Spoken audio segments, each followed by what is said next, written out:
Matriks prioritas adalah alat yang berguna untuk membantu memutuskan tugas mana yang harus dikerjakan terlebih dahulu berdasarkan beberapa kriteria penting. Berikut adalah langkah-langkah dalam menggunakan matriks prioritas untuk mengevaluasi dan mengurutkan tugas. Langkah-langkah menggunakan matriks prioritas.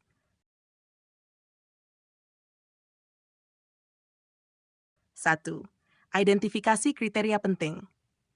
Tentukan faktor-faktor yang relevan untuk mengevaluasi tugas, seperti urgensi, seberapa mendesak tugas tersebut, dampak, seberapa besar kontribusi tugas ini terhadap tujuan atau hasil yang diinginkan, ketersediaan sumber daya, apakah tugas ini memerlukan sumber daya, apakah tugas ini memerlukan sumber daya yang sulit diperoleh, risiko kegagalan, seberapa besar dampak negatif jika 2. Buat matriks. Buat matriks dengan dua sumbu. Sumbu vertikal mewakili tingkat urgensi dari rendah ke tinggi. Sumbu horizontal mewakili tingkat dampak dari rendah ke tinggi. Matriks ini bisa dibagi menjadi 4 kuadran. Kuadran I, urgensi tinggi dan dampak tinggi. Prioritas tertinggi, segera dikerjakan. Kuadran 2, urgensi tinggi dan dampak rendah. Dikerjakan segera jika ada waktu. Kuadran Theta, rendah dan dampak tinggi, dikerjakan setelah yang lebih mendesak. Urja rendah dan dampak rendah. Tugas yang dapat dikerjakan terakhir atau 3. Peringkat dan kelompokkan tugas. Setiap tugas yang ada dievaluasi berdasarkan urgensi dan dampaknya.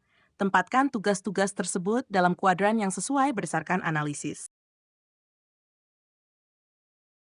Tindak lanjut. Fokus pada tugas-tugas yang ada di kuadran I dan II, karena tugas-tugas ini memiliki prioritas tinggi.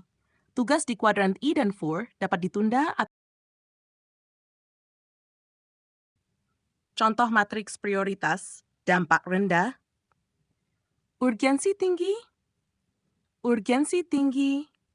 kuadran II, segera dikerjakan, urgensi rendah, dikerjakan setelahnya. Kuadran IV, tugas yang bisa ditunda atau kuadran IV, tugas yang bisa ditunda atau didelegasikan. Dengan menggunakan matriks prioritas ini, Anda bisa mengelola waktu dan sumber daya dengan lebih efisien, menghindari penundaan tugas penting, dan memastikan bahwa tugas-tugas kritis diselesaikan tepat waktu.